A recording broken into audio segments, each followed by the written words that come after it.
Uno viene a Venezuela a llenarse, no a dar.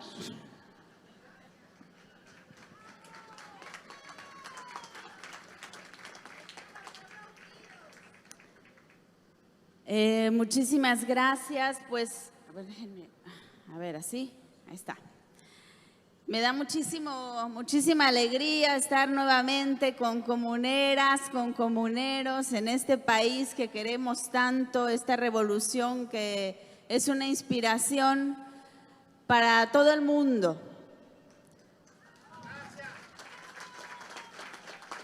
¡Viva la patria! ¡Viva! Y bueno, el día de hoy vamos a reflexionar sobre este tema, la comuna como alternativa a la crisis civilizatoria del planeta, porque realmente cuando pensamos en Venezuela, pensamos en una lucha que estamos dando como humanidad. Y eso yo quiero que se vayan de aquí con esa conciencia de que las comuneras y los comuneros de Venezuela están dando un ejemplo de humanidad, de hacia dónde va el porvenir en este mundo. Y bueno, yo quisiera retomar algunos temas que ha abordado el hermano compañero Ramón Grossfogel, y quisiera comenzar sobre esta división histórica, porque creo que es una clave muy importante. Normalmente en nuestras escuelas, y esto el doctor Enrique Dussel, maestro, ha ido, él dice, a todos los lugares del mundo haciendo la siguiente pregunta. ¿Alguien ha estudiado una división distinta de la historia que no sea la que nos dice que había antigüedad, edad media y modernidad? ¿Alguien ha estudiado la historia de otra manera? Así como aquí nadie la ha estudiado de otra manera, en todos los países que ha ido preguntando el doctor Dussel, y vaya que ha viajado, él ha dicho, nunca he encontrado otra manera de estudiar la historia. Pero esto es sumamente grave por un tema. ¿Qué es lo que se piensa o qué es lo que se sitúa en la antigüedad? En la antigüedad se ponen todas esas civilizaciones, todas esas cosmovisiones que fueron destruidas por Europa. Y cuando se las pone en la antigüedad, ¿qué quiere decir esto? Quiere decir que son antiguas, que son no desarrolladas, que son atrasadas, es decir, que han sido superadas. Pero hay otro problema, y es que la Edad Media solamente se vivió en Europa. Yo les voy a pedir que busquen un mapa real, porque esto que debería ser un escándalo mundial y que no lo es, como tantas cosas, el mapa que nosotros conocemos, el mapa mundi que vemos siempre en todos lados y que se reparte en las escuelas, es un mapa ideológico, no es un mapa real. Porque Europa aparece mucho más grande de lo que es. África lo ponen mucho más pequeño de lo que es. Y también América Latina. Y esto es para que nosotros pensemos que somos menos de lo que somos. El conocimiento que tenemos ha sido realmente tergiversado para que no nos reconozcamos, para que nos devaluemos, para que nos sintamos inferiores. Y esto tenemos que irlo cuestionando y tenemos que irlo cambiando de manera sistemática. Tenemos que rehacer las currículas de nuestra educación con la que estamos formando nuestros hijos. Y cuando hagamos esas nuevas currículas, tenemos que pensar ¿qué necesitamos enseñarles para producir revolucionarios? ¿Qué necesitamos enseñarles para producir seres humanos que se duelan del dolor ajeno, que no puedan soportar la injusticia en el mundo, que no puedan soportar la destrucción de nuestra naturaleza? Eso es lo que nosotros tenemos que tener como objetivo, como metas de la educación, para que cuando salgan esos seres humanos después a buscar trabajo, vayan con esta idea que decía el hermano Grossfogel, no para servirse, sino para servir a la humanidad. Ese es el cambio que necesitamos. Entonces, volviendo a esta división de la historia, en donde en la antigüedad quedamos todos nosotros, ¿no?, como superados, la Edad Media, esta Europa que vivió encerrada, periférica, que justo fue su peor época, y la modernidad, que aparece como una época en la historia, una época que es la que vivimos hoy, pero que en realidad,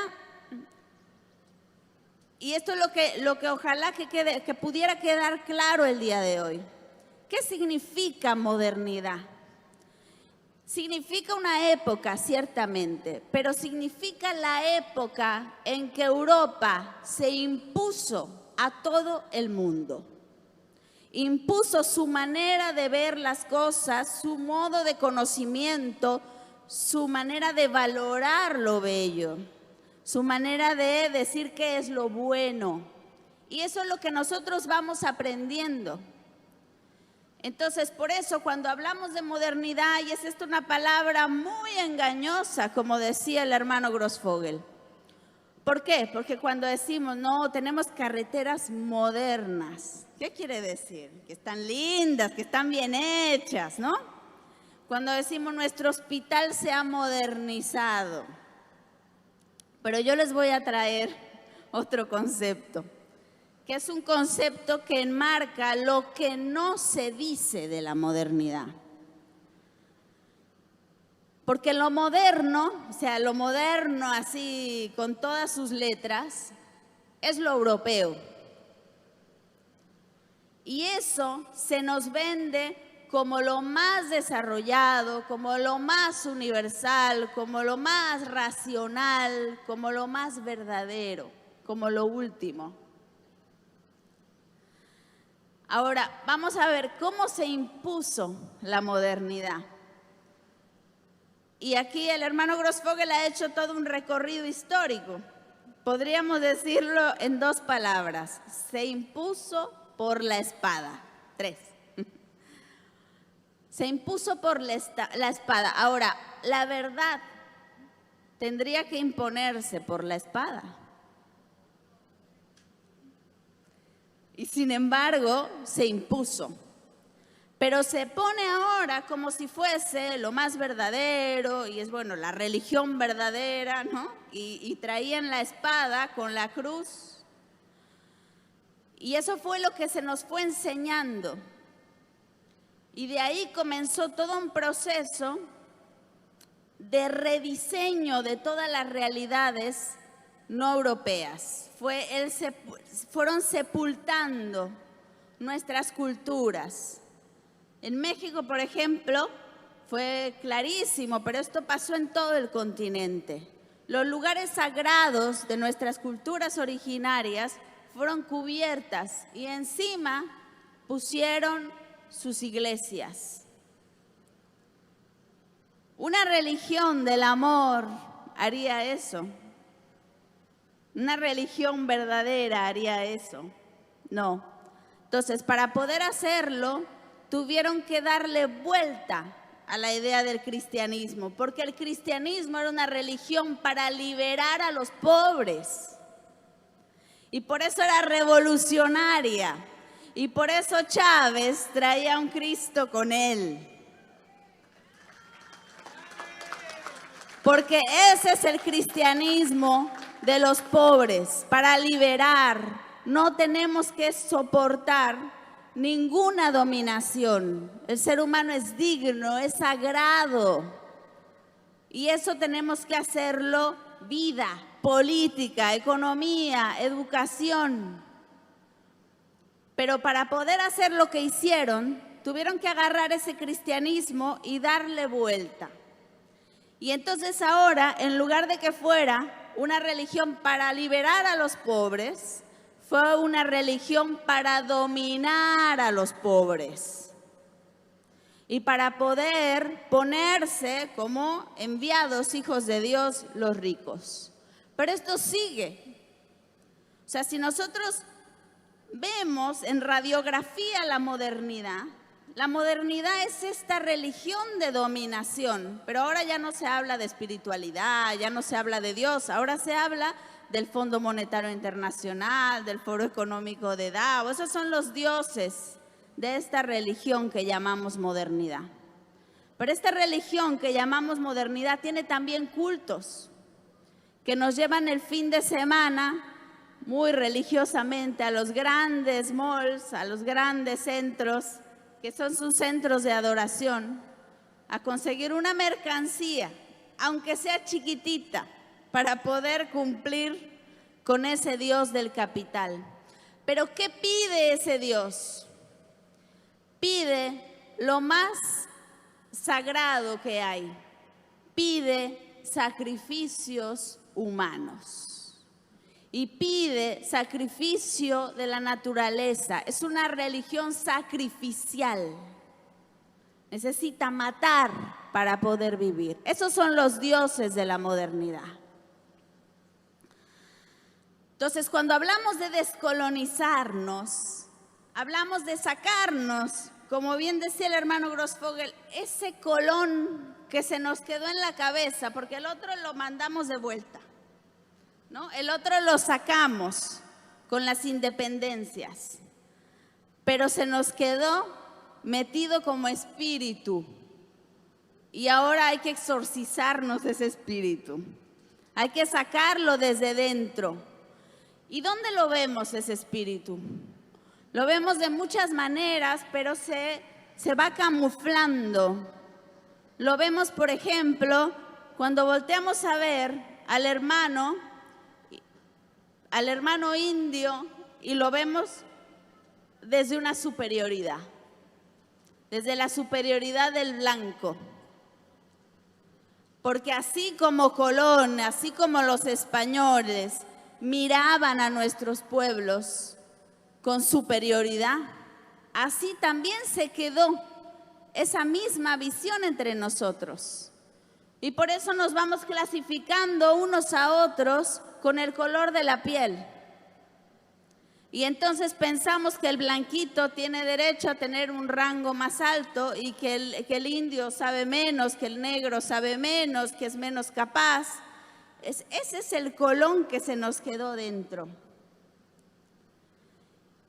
Y ese colón, hay que decirlo, se ha hecho carne en nosotros. Y se ha hecho carne a tal punto que modela nuestros gustos.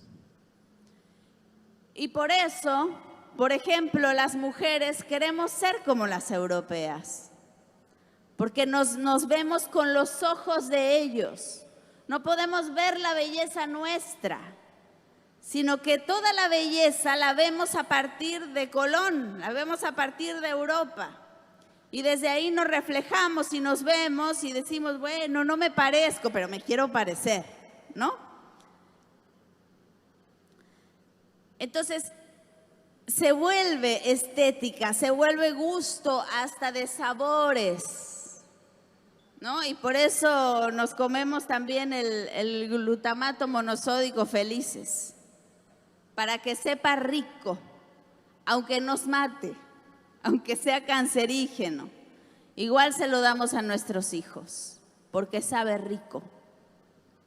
Hemos ido perdiendo un criterio, que es el que yo quiero que vayamos pensando y vayamos reflexionando, porque ese va a ser el criterio que nos va a guiar y es el criterio de la vida.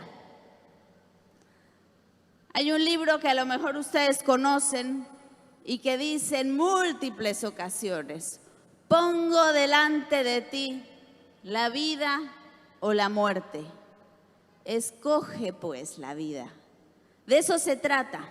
Descolonizarse significa escoger la vida. Y eso nos va a ir llevando, ustedes van a ver, como un hilo, a recuperar y a ser críticos en todas las instancias de nuestra vida. ¿Con qué nos vamos a alimentar? ¿Con qué nos vamos a vestir? ¿Cómo vamos a hacer política? ¿Cómo vamos a guiar nuestra economía? ¿Cómo vamos a educar a nuestros hijos? Tenemos que ir repensando todos los temas desde este criterio que es la vida. Se hace a tal punto parte de nosotros esta colonización, este colón que se quedó. Cuando nosotros, por ejemplo, distinguimos entre lo que se produce desde la ciencia moderna, y eso es, digamos, lo verdadero, lo científico. Pero la medicina, por ejemplo, de nuestros pueblos originarios, esos son remedios, ¿no? Uno es ciencia y el otro son remedios. Y hemos despreciado sistemáticamente lo nuestro y lo hemos devaluado. Tenemos que recuperar, porque en realidad toda la ciencia y la ciencia moderna está estudiando a profundidad todos los conocimientos que han producido nuestros pueblos originarios. De ahí viene toda la ciencia moderna, claro, solo que ellos van a ver cómo usan esa planta, para qué es buena. Bueno, ellos hacen sus investigaciones, después hacen la patente, después no lo venden. Y hay ahí, digamos, una colonización del conocimiento, pero también una colonización económica. Es como si nosotros, y a ustedes les va a sonar muy cercano este ejemplo, produjéramos naranjas. Producimos naranjas, se las lleva el imperio y después nosotros le compramos jugo de naranja. Es exactamente lo mismo y lo hacemos todo el tiempo. En lugar de nosotros quedarnos con ese conocimiento, creer en nosotros, producirlo nosotros y consumir lo nuestro.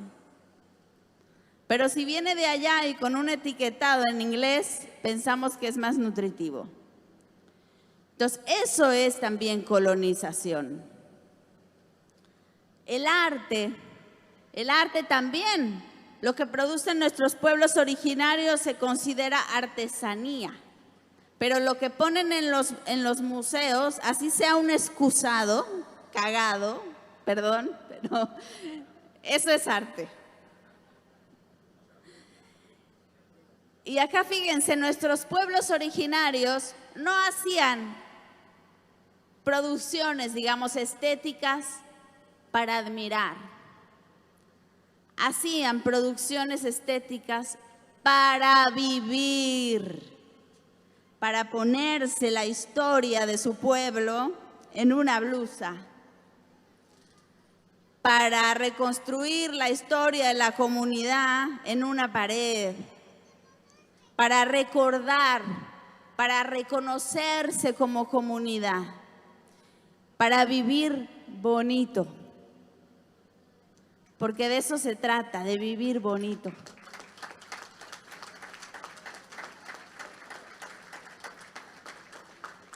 Y nuestros pueblos lo tienen muy claro y siguen a través de los siglos produciendo para vivir bonito.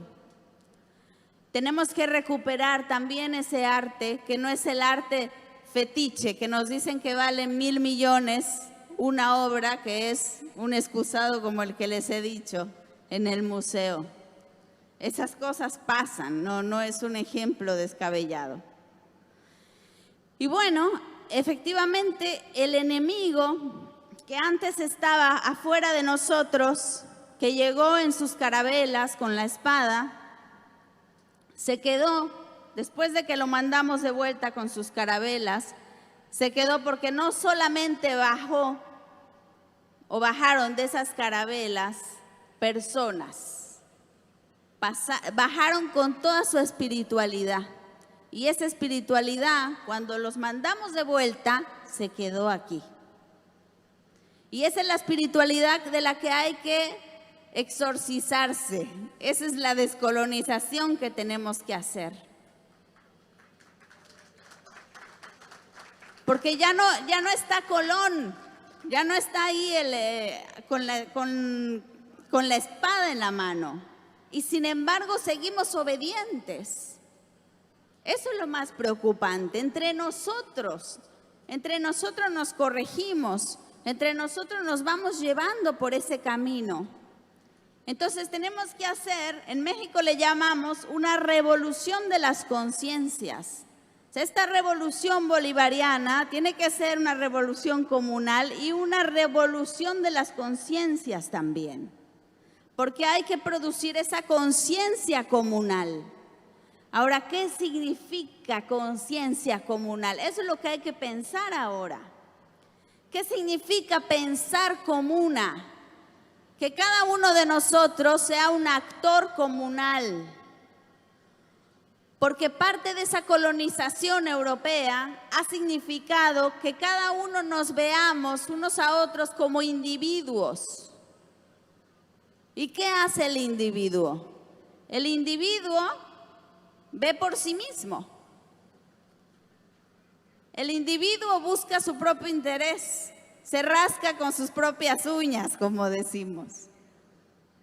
Pero aquí lo que necesitamos es cuidarnos entre todos y sobre todo ahora. Y eso, yo digo, si hay algo que podemos valorar de este bloqueo, es que a Venezuela no le quedó de otra más que agarrarse bien fuerte unos a otros y ayudarse, porque en medio de todos los problemas y los obstáculos y la falta de recursos, la única manera de sobrevivir era ver por todos juntos.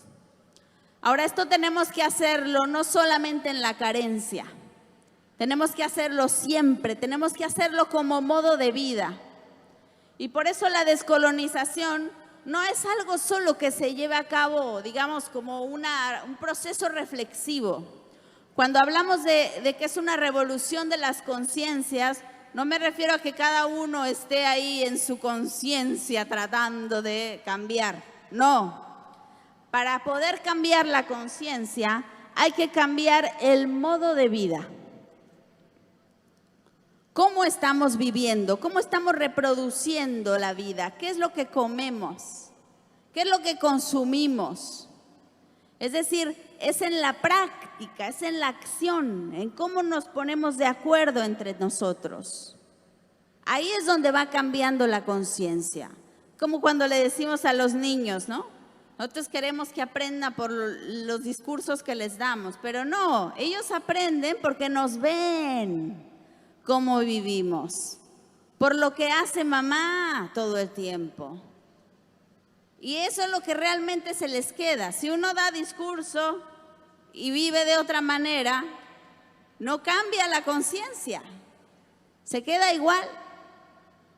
Entonces, para poder tener una conciencia comunal, tenemos que tener una vida comunal. Tenemos que tener modos de resolver los conflictos de manera comunal. Tenemos que hacer economía comunal. Tenemos que producir una política comunal. Y ahora hay algo muy importante que también va a ser un reto para nosotros. Y es un reto sobre todo porque tenemos 500 años de colonización con todo lo que eso significa. Nuestros pueblos originarios tenían algo muy claro, y es que no somos solo seres humanos, como decía el hermano Grossfogel, que están frente a la naturaleza, sino que somos naturaleza.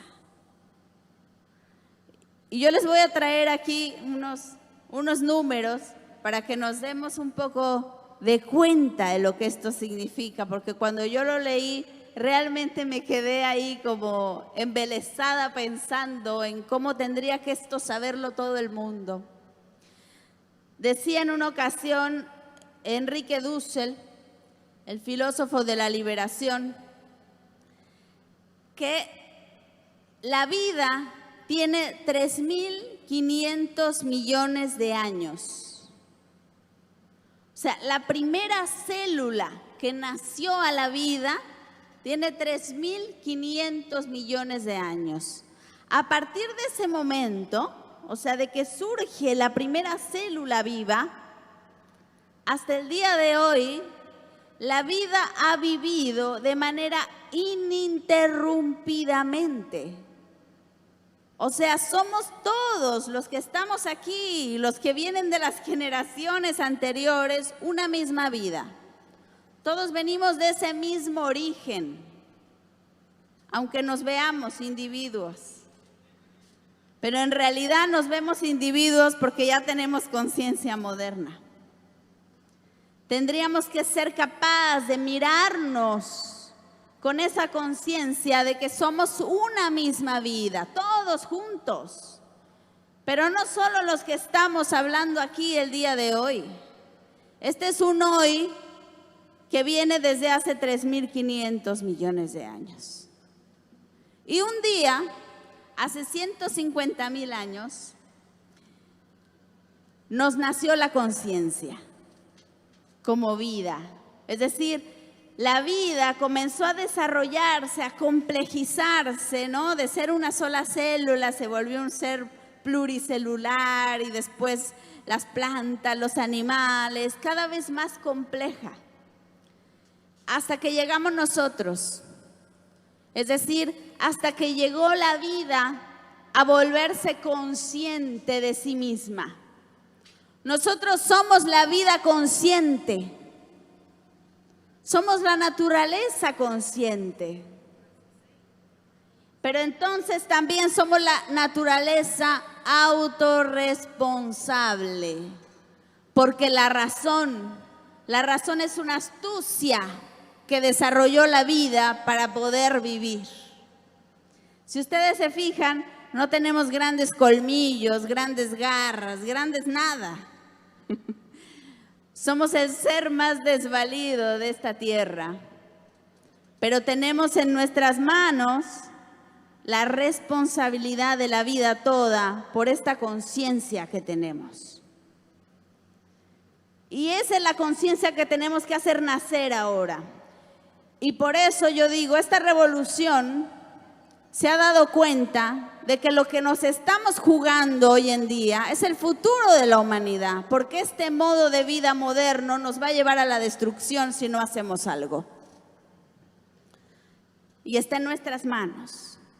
Entonces tenemos que volver a esa conciencia de que somos naturaleza, de que somos Pachamama, como decían nuestros pueblos originarios, y que está en nuestras manos el volver a tomar ese lugar y a vivir de una manera que efectivamente sea sostenible.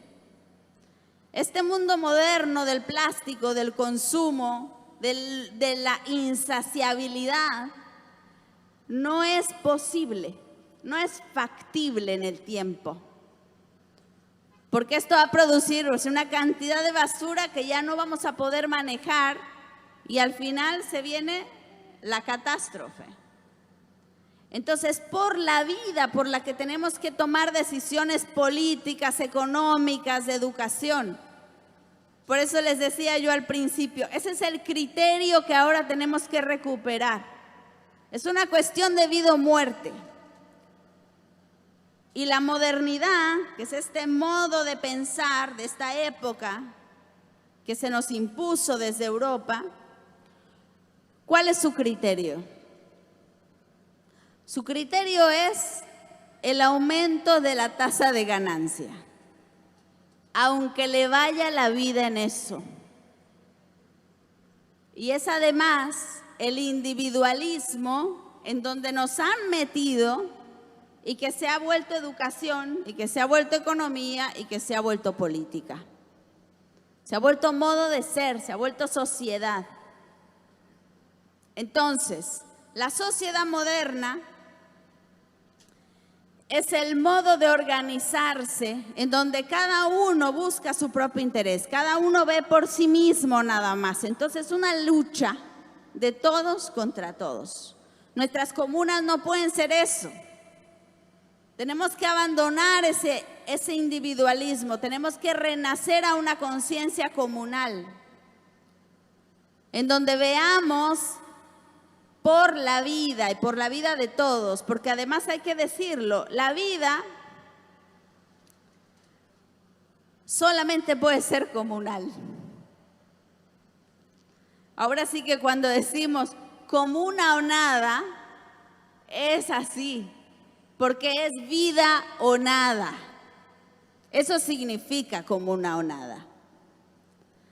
La vida solamente se entiende si estamos todos en un circuito complejo de complementariedad, en donde cada uno da, otro toma, pero todos estamos siempre en ese servicio constante. Y la vida es así. Uno no puede tener una comunidad de pajaritos aislados de todo. No, para que vivan esos pajaritos se necesita que haya árboles, que haya insectos, que haya... O sea, al final, cuando uno recupera todo lo que necesitan esos pajaritos, volvemos a recuperar el mundo tal cual. Porque nadie puede vivir solito.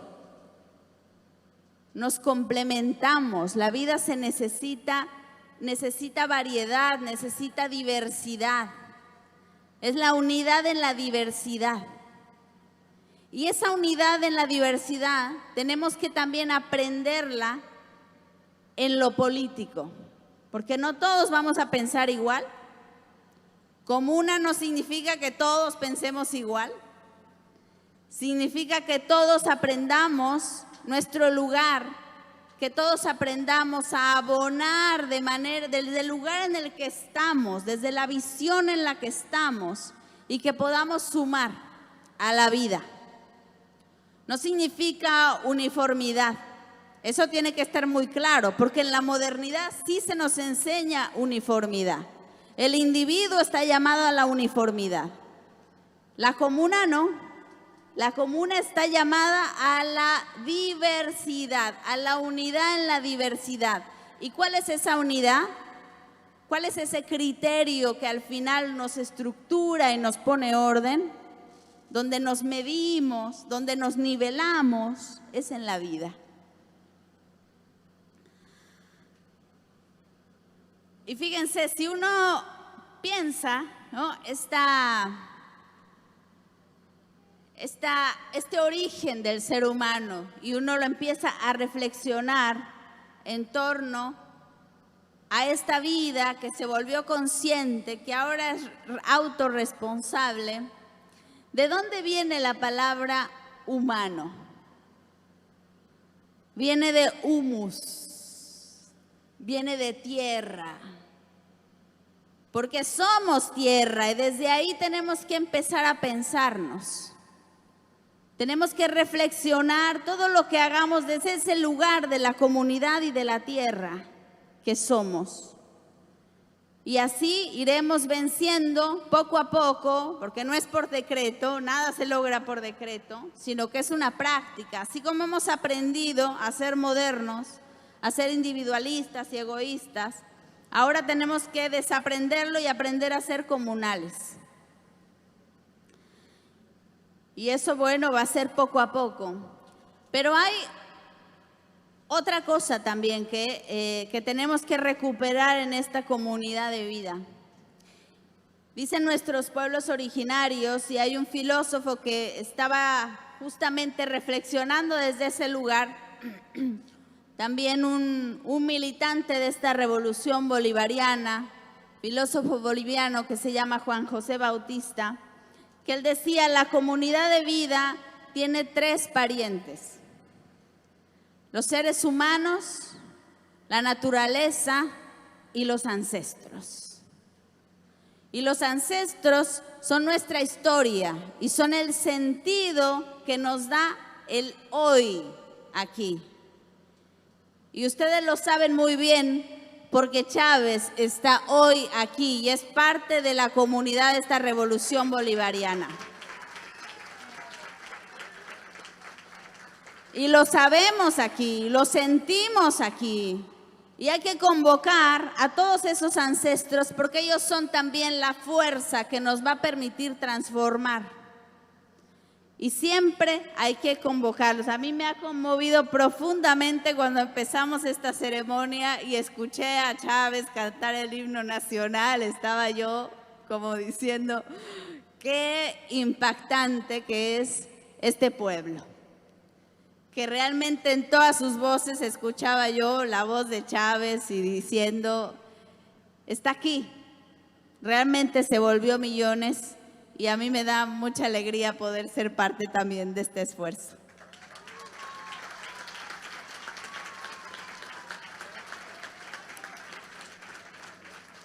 Y ahora, ¿cómo hacemos una política comunal? Eso. En los siguientes días vamos a ir reflexionando un poco más profundamente al respecto, pero me gustaría nada más dejar planteados 3 principios también porque el hermano Hernán Vargas viceministro, ha hecho también alusión a este poder obediencial. Enrique Dussel ha trabajado, este filósofo latinoamericano de la patria grande, ha reflexionado sobre una política de la liberación y dice, esta es la política que necesitamos porque se trata justamente de descolonizarnos, pero de volver a la esencia, porque no es que nos descolonizamos para ir a otro lugar, es más bien como para enraizarnos en la vida, de eso se trata. Y el primer principio, él dice, tenemos que actuar políticamente para que podamos producir, reproducir y desarrollar la vida. Ese es el criterio fundamental que debe guiar nuestra política. Pero además, no solamente como comunidad, sino que tenemos que adoptar el lugar de los que están en una situación desigual, o sea, de las víctimas, de los que sufren, de los oprimidos, de los pobres, de todos los que están en una situación desigual. Desde ahí tenemos que empezar a pensar el nuevo orden que vamos a construir. Porque no todos estamos en la misma situación. Y eso, bueno, habrá que irlo trabajando, habrá que irlo reflexionando y sobre todo hacerlo carne, lo que significa eso, cómo se toman los consensos y demás. Otro principio que él dice, el primero el principio material, ¿no?, de producción, reproducción y desarrollo de la vida. El segundo, que es el principio formal, y es cómo vamos a ponernos de acuerdo, cómo vamos a construir los consensos. Pero además, ¿cómo vamos a construir los consensos y a tomar en cuenta aquellos que no han sido consultados en los consensos? Digamos que nosotros hemos tomado aquí la resolución y vamos a hacer un edificio, ¿no?, para discutir las comunas. Y nos ponemos de acuerdo, hacemos el consenso y a la mera hora lo hacemos y de pronto llega un hermano, una hermana en silla de ruedas. Decimos, ay, no pusimos una rampa, ¿no? ¿Por qué? Porque no había nadie en ese momento que tuviera esa condición. Entonces, todos los consensos son perfectibles. Y siempre tenemos que volver a instaurar el consenso para que puedan participar los compañeros que no han sido parte del consenso. Pero además hay otro principio que es el de factibilidad. Tenemos que hacer lo posible porque no nos podemos plantear de la noche a la mañana de pronto ya saltar al socialismo mañana, ¿no? Tenemos que pensar cuáles son las condiciones que tenemos, analizar el bloqueo, los aliados, la geopolítica mundial, los bienes que podemos producir, lo que nos falta, O sea, las cosas no se hacen por decreto. Hay que hacer un trabajo de análisis constante, de reflexión sobre los elementos de los que contamos y de ahí ir pensando, avanzando, poco a poco. Siempre avanzar lo posible. Y pensar siempre desde este nosotros, desde esta conciencia comunal. Entonces hay que descolonizar, imagínense, la historia, por ahí empezamos. Hay que descolonizar la educación para producir seres humanos, que se piensen como humus de la tierra. Hay que pensar la descolonización de la ciencia y la tecnología, porque además esta ciencia que tenemos hoy, que es sumamente destructiva de la vida, parte de esta separación, de que por un lado estamos acá el sujeto y por allá está la naturaleza que es el objeto. Y dicen nuestros pueblos originarios, perdón, pero para nosotros la naturaleza nunca ha sido objeto. Tenemos que repensarla como madre, como Pachamama. Y si nosotros nos pensamos como hijos, ¿qué somos entre nosotros? Hermanos, esa es la política que tenemos que construir, la política de hermanos. Y no la política moderna de lucha de todos contra todos. Si la naturaleza es objeto, yo me vuelvo propietario. Si la naturaleza es sujeto, yo me vuelvo hermano. Miren, es un cambio de paradigma que parece una cosa menor, pero eso hace toda la diferencia. Realmente toda la diferencia. O somos señores de la tierra o somos hijos de la tierra. He ahí el gran dilema. Y una tecnología desde esta ciencia. Una tecnología y que además hay que repensar este concepto de tecnología, porque nuestros pueblos tenían tecnología, pero ahora pensamos en la tecnología, solo la tecnología moderna. Y todo lo que había previo, eso rudimentario. No, es una tecnología, pero pensada para no destruir. Los guaraníes que van, ¿no? Y que en lugar de construir cosas que queden para siempre, dicen no, se trata de hacer la vida, ellos viven nómadas y van produciendo un modo de vida que no deja rastro. Pasa 5 años y ni te diste cuenta que por aquí pasaron los guaraníes.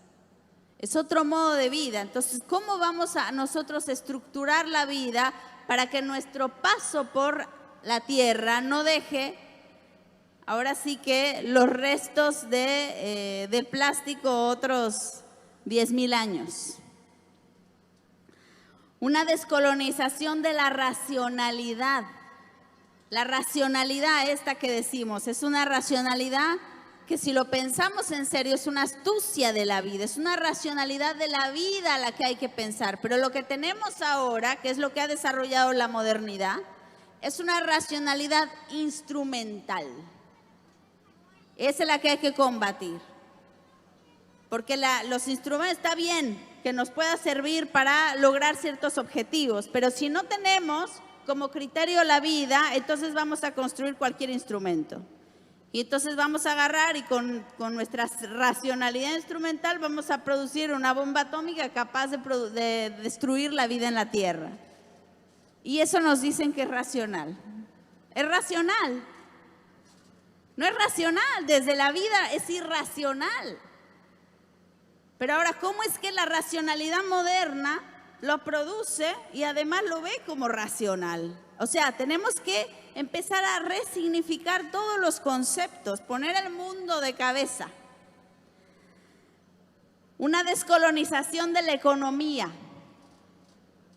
y empezar a pensar una economía para la vida y no una economía para aumentar la tasa de ganancia. ¿Ven la gran diferencia? Una que nos dice, los números están muy bien, aunque la gente se esté muriendo de hambre. La economía que tenemos ha producido un 1% de la humanidad que tiene el 80% de los recursos de la humanidad. Esa es la economía que tenemos. Una descolonización de las ciencias sociales, una descolonización del feminismo. Esto también va a ser muy importante, porque tenemos ahí un feminismo blanco que se nos quiere imponer y las mujeres somos mucho más que eso. Y la mujer venezolana ni se diga. Una descolonización de la política, una descolonización de la geopolítica. Y ahora el vicepresidente de Bolivia está hablando de una geopolítica, no geopolítica, sino una geopolítica, porque no se trata solamente de agarrar, ¿no?, el globo terráqueo y verlo como el tablero de operaciones donde se va a dar la política. Se trata de empezar a ver la Pachamama sobre la que estamos y desde ahí empezar a hacer una planeación. Entonces, cosa muy distinta. Uno es verlo como tablero y otro es verlo como madre. Que no se nos olvide que estamos sobre la madre. Una descolonización del ser humano. De empezarnos a ver como humus de la tierra. Una descolonización espiritual. Porque también la comuna, y esto nos decía constantemente el comandante eterno, necesitamos recuperar el espíritu comunal. Entonces, son muchas las tareas que tiene la comuna venezolana. Así que yo realmente el día de hoy pues los vengo a convocar y a invitar a este esfuerzo. Muchas gracias.